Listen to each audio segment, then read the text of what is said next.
Em dic Miquel i sóc un fanàtic dels musicals. Jo no me perd un partit del Menorca Bàsquet. Tenc una col·lecció de més de 900 parells de sabatilles esportives. I jo, més de 500 Barbies. Jo no m'he perdut mai ni un sol festival d'Eurovisió. Jo tenc més de 300 figuretes del Senyor dels Anells. De vegades ens diuen que estem obsessionats. O fins i tot diuen que som friquis. Però a nosaltres ens agrada. I és que cada casa és un món.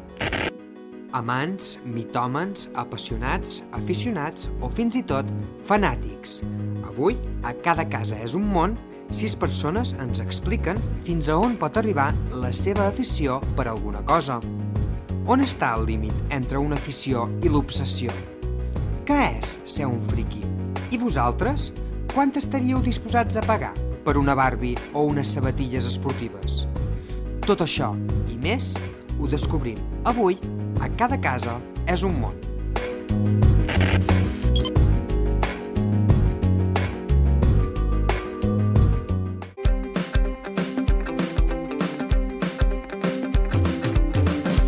De què ets fan?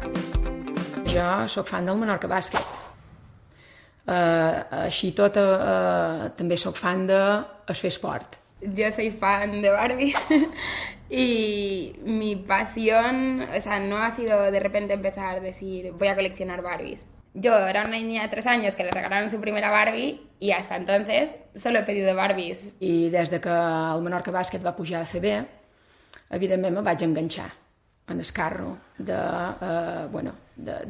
tenir un equip a ACB. Del que més soc fan és sobretot els mangas i la cultura japonesa.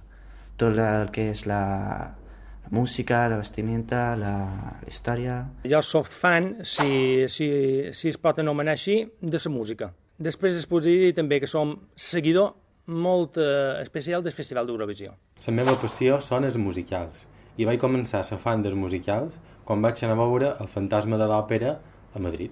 De fet, jo crec que és el més important de la meva vida, tret 2 coses de l'any, i no puc passar sense Eurovisió. Vull dir, confio que el tema econòmic ens acompanyi i puguem anar-hi sempre. Bueno, soc fan, com ja podeu veure, per tota la casa, de les sabatilles de deport, únicament algunes edicions limitades, japoneses i tal. No sé, em puc comprar, 10, 12, 15 parells en el mes, alguna cosa així. I fins on puc arribar? No ho sé, ara en tinc 922 parells. I jo dic que en els 10.000 sempre em pararé. En Joan és d'Eivissa i treballa com a dependent a una botiga de discos de Vila. De moment, ha aconseguit reunir quasi 1.000 parells de sabates esportives que guarda a tots els racons de casa seva. A més d'aquesta afició, també és un fidel seguidor de la saga La Guerra de les Galàxies.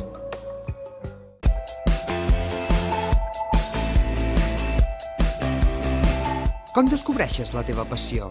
Jo vaig començar com a espectador de musicals i cada vegada m'agradaven més. I era tanta l'emoció que sentia que pensava que havia d'estar damunt un escenari. I quan estava allà mirant els musicals, jo he de formar part d'un espectacle així. Jo a Manco, encara que sigui amateur, vull fer passes dins aquest món i vull sentir-me dins aquest món. Crec que en un viatge amb els meus pares a Andorra, que vaig veure uns escaparates, es pot fer un poc de propaganda, ja no existeix, crec, a Viladomat Esports, un Air Max, amb una llum dins i tal.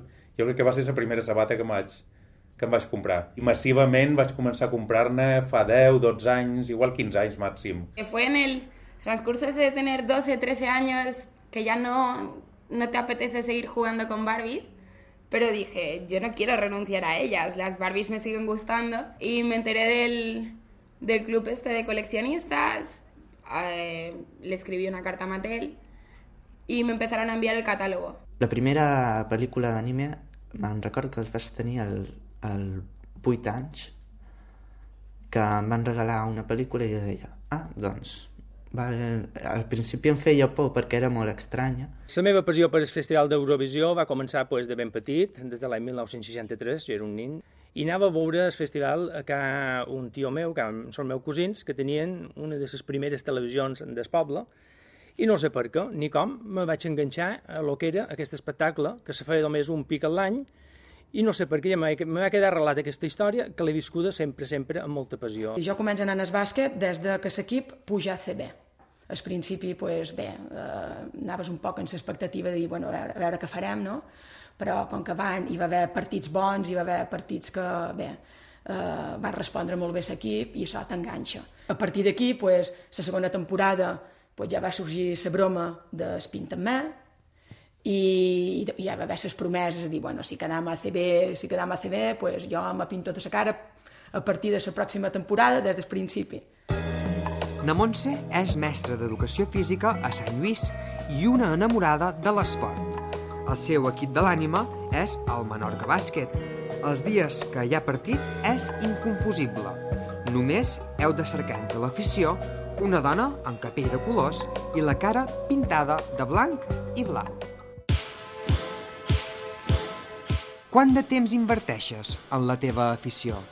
Estar cada dia com un quart d'hora, 20 minuts, 25 minuts en triar les sabades que em posaré, no sé, pas 10 minuts, un quart d'hora, mitja hora més el dia en l'ordenador cercant sabates. Més té molt de temps per saber què se fa aquí, què se fa allà, quan s'estrena, quan no s'estrena, quan se deixa d'estrenar, perquè, evidentment, quan s'estrena una cosa, jo hi vull ser. No vull que s'acabi sense jo ja al manco anar a veure. I, per tant, sí, és part de la meva vida i m'absorbeix bastant de temps. No estic molt de temps. Sí, compagino bastant bé el temps amb la meva afició i amb estudis, tot això. Yo me tiraba como 3 horas montando el mundo Barbie, su casa, su cocina, la vestía, la maquillaba y yo luego ya me cansaba y dejaba la Barbie en el armario. Lo divertido era meterse en todo el mundo Barbie. Els còmics tinc l'avantatge de que ja m'ho llegeixo molt ràpid i m'ho llegeixo ràpid i després faig els deures. Jo fa 22 anys que faig ràdio, una ràdio local, faig programes musicals, evidentment dedic molt a monografies del Festival d'Eurovisió, he entrevistat a gent del Festival d'Eurovisió, també som columnista de la web més important en castellà que hi ha, que és Eurovision Spain, tinc el meu propi blog d'Eurovisió. En Miquel és d'Artà i condueix un programa de varietats a la ràdio municipal. És un expert en música contemporània, tot i que la seva debilitat són la música dels anys 60 i Eurovisió. De fet, des del 2003 ha viscut en directe tots els festivals eurovisius que s'han celebrat.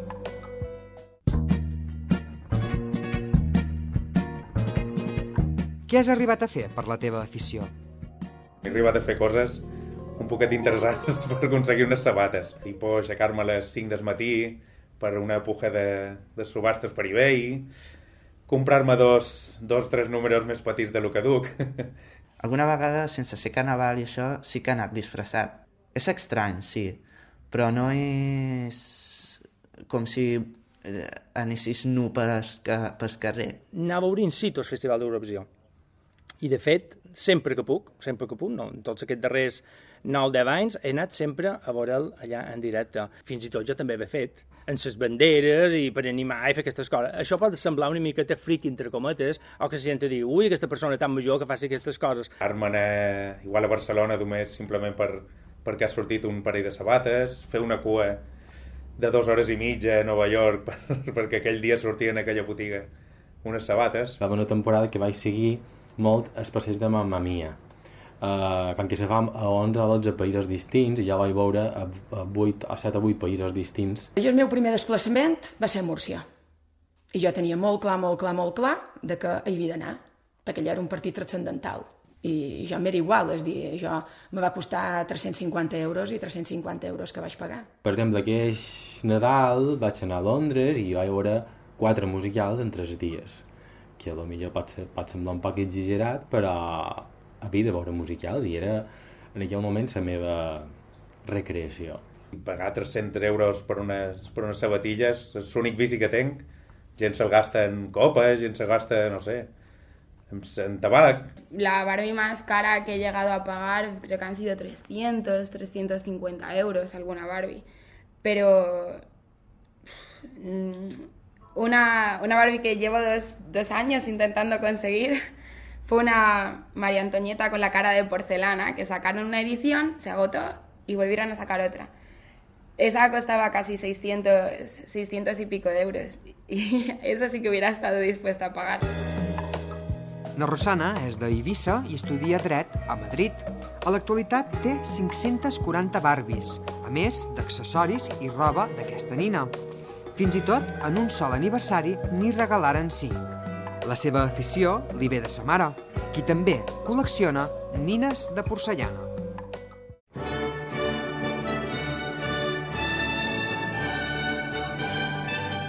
¿Segueixes algún ritual? Las tengo en una vitrina bajo llave y la llave escondida. Y nadie sabe dónde está esa llave excepto yo.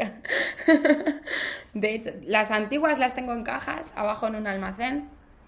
Y aún así, le digo a mi madre que si vienen niñas, las Barbies están prohibidas. Amb estanteries sense caixa, només guards les caixes originals. Cuidats de les sabates, com em postres 4 diàries, apenas les gasts, ni les embrut. Però totes me'ls he posat, els 922 parells me'ls he calçat. Jo ja feia tota una autèntica parafernàlia aquest dia, desconnectava el telèfon, tancaves a casa i no volia que me molestés ningú perquè ja volia seguir aquest festival. Jo m'he donat compte que després cada any vivia amb antelació el festival, vivia com posaven antigament els vídeos, els previs, tot això, i els seguia, jo ja els gravava en els primitius cassets, amb un micro que col·locava a la vora dels altaveus de la tele. Jo me poso davant del mirall, gaig les meves pintures i me pint. Jo, per exemple, enguany, me pint de blanc i blau, que són els colors de l'equip, i m'hi poso mitja hora, ben bé, a pintar amb mi. I de qualque manera és com que me concentri a anar al partit. Jo de tant en tant veig els festivals antics i els torno a viure com si fossin moments i estudiar aspectes que per ventura m'havien passat, no? Cada musical nou ja m'ho baix, m'ho estudio, miro tot el procés de creació perquè tenc accessos a determinats continguts que la gent no té i per tant m'agrada molt investigar com s'ha fet un musical, qui ha estat l'autor, qui no, i em baixo les partitures, tenc fotografies de distintes produccions. En Miquel és professor de Llengua i Literatura Castellana a un institut de Palma. Ara fa 2 anys que ha aconseguit el seu somni, muntar la seva pròpia companyia de musicals a Mallorca. El podeu veure actuant i dirigint espectacles com Vive el Musical o Cuentos para Soñar.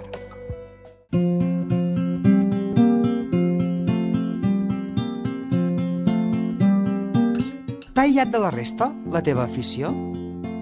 Ara, en aquest moment, la meva vida gira entorn al procés de creació de musicals. I per tant, sí que he abandonat una mica el meu temps lliure, les meves relacions socials, i per tant he deixat un pot de banda el que són les meves amistats, la meva família, que a vegades me renya perquè no els vaig a veure. No, tampoc m'ho he pres tot tan en sèrio, tu. Jo tinc un treball, tinc una família, tinc molts amics.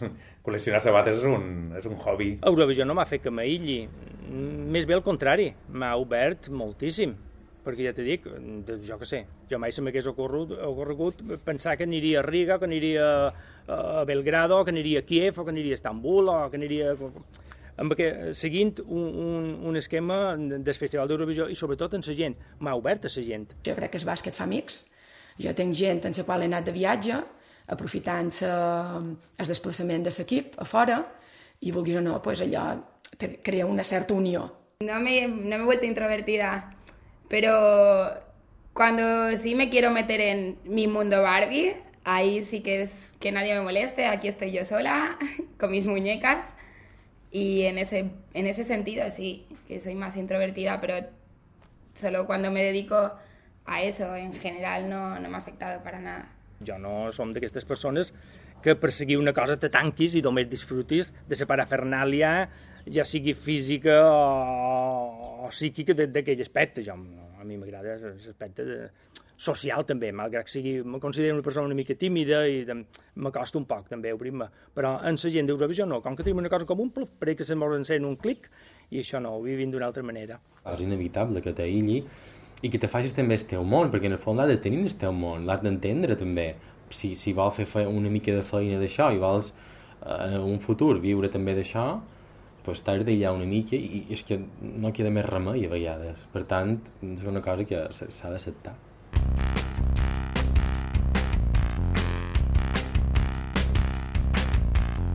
Ser fanàtic és dolent? Fanàtic del musical, jo penso que dolent no pot ser mai. Vull dir, pot arribar a un límit molt obsessiu, pot estar molt de tot bé darrere això, Però nociu crec que no, crec que més nociu està enganxat en el tabac, per exemple. Ser fanàtic del tabac és molt més perjudicial, pens.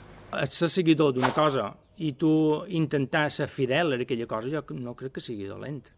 Forma part de la teva vida, una part més d'aquest ventall de la teva vida, i tu, si ets coherent un poc amb tu mateix, el segueixes i ja està, i t'agraden les coses, i procures no ser un poc d'aquests xaqueteros que se canvien cada 2 per 3 i tu seguir una cosa que t'ha agradat tota la vida. Si ho pots fer i t'agrada i no fas mal a ningú, per què? No sé, no entenc per què té que ser dolent. Fanatisme en si, sí. Si tu te poses com una somera en les ulleres aquestes aquí davant, només mirant cap endavant, sí, hi ha moltes opcions, però sí, fanatisme, així com s'entén, crec que és xerec. Me han llegado a ofrecer 24.000 euros por una Barbie, que eso 10.000 euros por otra, 6.000 por otra. A mí me sorprende ver hasta qué punto llega la gente por una Barbie. Es como lo del dinero que me ofrecen por ellas. Yo es que no lo entiendo. Me gustan, pero tampoco hasta ese punto. Clar, la persona que és fanàtica o que ho és molt, possiblement ho té com a nombre 1 dins la seva llista d'aficions, i potser això arriba a ser com una obsessió. Has sentit que t'obsessionaves? Jo a vegades he arribat a tenir somnis de veure-me plantejada l'escena com hauria de ser d'aquest musical. No sé si són, obsessió o no, però clar, són preocupacions que a vegades se materialitzen en els somnis. He somiat fa no molt que me'ls arrobaven totes i me despertava just en el darrer parell que es tiraven.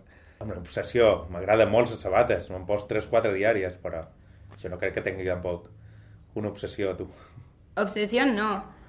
Porque ya te he dicho, mi mundo no son las Barbies. Las Barbies ocupan un espacio en mi mundo, pero alguna vez sí que he pensado eso. Cuando vi que no conseguí la Barbie, que me tiro 2 días de malestar y diciendo, la voy a conseguir o no, digo, pues me està afectant, no? En el pati em diuen a vegades que sí que sóc un poc passat, però no...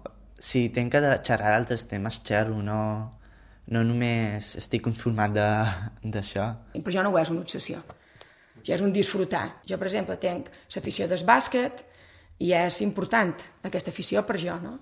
Però també en tinc altres. És a dir, jo practico esport i dins aquests esports practico escórrer, practico tenis taula, practico ciclisme, la natació... Jo crec que l'obsessió comença quan un otaku té les seves coses com, per exemple, una habitació plena de còmics, figuretes. No vol que ningú li digui aquesta figureta està molt bé i digui no toquis això, no ho toquis, és meu. Això jo crec que ja seria obsessió. Nomà combina els estudis de batxillerat amb l'afició per la cultura japonesa. Per això, cada vegada que pot, visita el Saló del Manga de Barcelona. A més de col·leccionar còmics, també en dibuixa.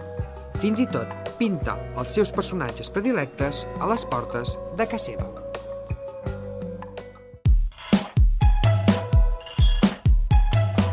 Ho expliques obertament?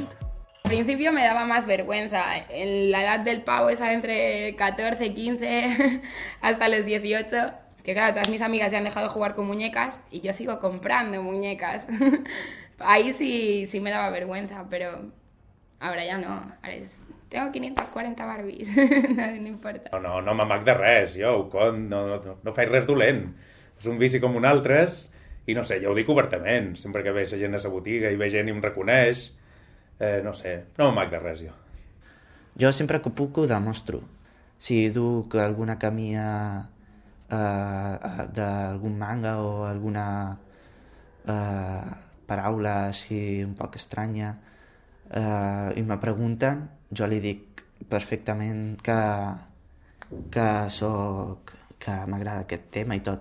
A vegades m'he passat un poc cantant de que meva, per exemple, i m'ha sentit la veïnada i m'ha aplaudit, però bé, no passa res, vull dir, te fa un pot de vergonya al principi, però quan ja t'han escoltat molt de pit, ja, bé, tampoc no fa res dolent, cantant ni ballant quan passa l'aspiradora, per exemple. La gent sap que m'agrada Eurovisió. Si tu parles d'Eurovisió, tota la gent se recorda de mi, això està claríssim. He participat en molts de programes de televisió, perquè normalment sempre me conviden, inclús nacionals, inclús he parlat en directe un parell de minuts abans del festival, connectant des de Madrid, que fan una connexió amb la gent i tal. Per exemple, a la feina hi ha bastant de mestres que són aficionats i socis del Menorca Bàsquet.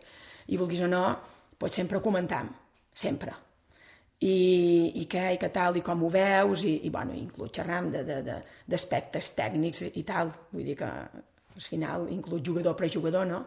I els meus alumnes també ho tenen com a molt assumit, de que si me veuen per la tele, Montse, avui t'han vist per la tele, molt bé. Ho tenen molt assumit. Hi ha molta gent com tu? Hi ha molta gent col·leccionista de sabates i tal. Jo per fora d'internet i tal, i quan vaig a botigues a Barcelona, inclús aquí a Eivissa, hi ha molta gent que col·lecciona sabates. Jo conec gent que també li agrada molt els musicals, però com jo, que els hagi vist 3 o 4 cada musical, no conec massa gent. Jo crec que conec gent com jo, que l'han vist 3 o 4 pits i que estan tot el dia xerrant d'això i fent plans per anar a veure musicals. Jo com a mallorquí, també, com a illenc, pensava que jo era l'únic de Mallorca que m'agradava el festival. Jo no coneixia ningú més, això sí. Vaig contactar amb una associació que se deia AEF, que estava per la península, i vaig veure que hi havia altra gent. A poc vas fent grupets de gent que també van amb tu a veure musicals, comparteixen les mateixes passions i per tant te sents bastant recolzat. I donat un moment, pues, quan tu tens una companyia, pues, tens 25 persones que estan obsessionats també per aquest tipus d'espectacles i per tant te sents pues, molt viu i molt a gust perquè aquestes persones t'entenen. Després el món d'internet, com estava explicant, me va obrir un món, increïble. Vaig donar compte que Eurovisió no tan sols era seguida en passió per 200 persones, sinó per mils i mils de persones de tot el món, cosa que la gent no sap, és una cosa increïble. Convenciones Barbies hay por todo el planeta, pues gente que no falla ni una, chicas que van vestidas 24 horas de rubia, todas de rosa, todo su armario es Barbie. Hi ha molt poca gent que li agrada aquest tema. I aquí a Menorca jo conec més els lots, però a la península i això, quan vaig anar al Saló l'any passat, vaig veure més lotes que més lots. Tota la gent que va al pavelló espera que, a part de que tingui disponibilitat d'hora per poder anar, espera que ja forma part, és un costum. És com aquell que va veure el partit de futbol cada cap de setmana i no pots passar sense anar a veure el Menorca Bàsquet. Veus allà que hi ha gent de l'O, de Ciutadella, de Ferreries, de Mo, de Sant Lluís, i és com una festa de poble, molt xula. T'han titiat de friqui? Sí, y pifriki, y pija friki, de todo, pero de buenas. A mi no sé, és que jo m'agradaria preguntar per què m'han de dir que som friqui, perquè segueix que l'únic festival mundial més seguit de música lleugera. No sé per què. Jo no he sentit que me diguin que sigui un friqui, però supos que m'ho han dit moltes vegades, no ho sé. M'és igual, en el fons, vull dir, si m'ho diuen, doncs perfecte, no sé, jo no tens res que dir. Hi ha hagut gent importantíssima del món mundial músic que han cantat el Festival d'Eurovisió. Si fos una cosa friqui, no crec que aquests cantants hi nassen. Me diuen que som un friqui, també som molt aficionats a la Guerra de les Galàxies. Tenen bastant de muñequitos i tot, i no sé, que et diguen friqui tampoc és un insult, ni que s'enriquen de tu. Simplement m'ho prenc que cachondeo. I la premsa, precisament, sí que només treu les coses friquis i les coses més típiques i tòpiques del festival. Jo que sé, si hi ha 40 països i n'hi ha 2 que són friquis, que sempre n'hi ha, treuen aquell 2. Ja no sol dir que això és un friqui, mira, no, perquè també a vegades m'obsessiono per segons quins temes dels musicals i entenc que la gent se pugui obsessionar. Otaku sempre vol dir ser un poc friqui, perquè per mi friqui és ser bastant aficionat a alguna cosa. Jo no he tingut aquesta sensació, la veritat. Jo vaig així com vaig perquè estic, diguéssim, perquè ho he decidit jo. I la gent que pensi el que vulgui, però bueno, supos que hi deu haver gent que ho deu pensar. Molta gent creu que dir-me a mi friqui m'ofenen, però no m'ofenen. És part de ser otaku. Sí, friki es... Me lo dicen por tener alguna afición que esté loca por algo, pues mira, sí, soy una friki, pero hay frikis de muchos tipos.